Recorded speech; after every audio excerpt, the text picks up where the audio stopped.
The start of a new semester is a great time to clean up your Canvas dashboard if it's getting too cluttered with older courses. Keep in mind that removing a course from the dashboard does not delete it in any way, it just archives it. You can always get it back.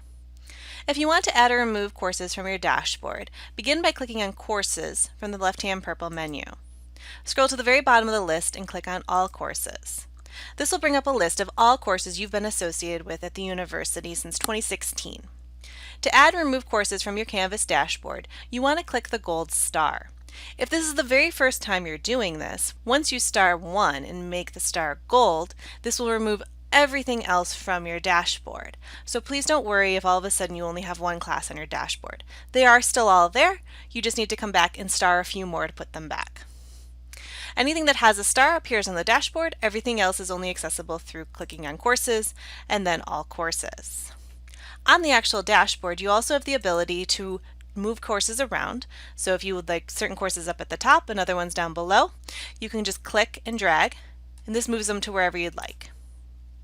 You also have the ability to change the colors. So perhaps you're teaching several sections of the same course and you'd like them all to be the same color. You can click on the 3 dots here and select a different color.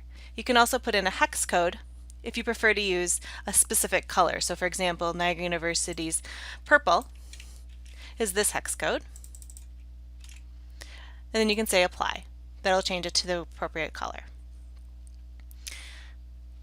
Keep in mind that the colors are specific to your individual Canvas account. So just because I made this one purple on my side does not mean it's now purple on my student's side. They also can control their own colors and rearrange their own dashboards so that things are organized in a way that works for them.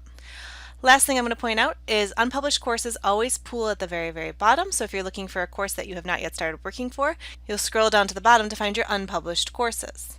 Once you publish the course and refresh the page, it will automatically fall back up here where your published courses are.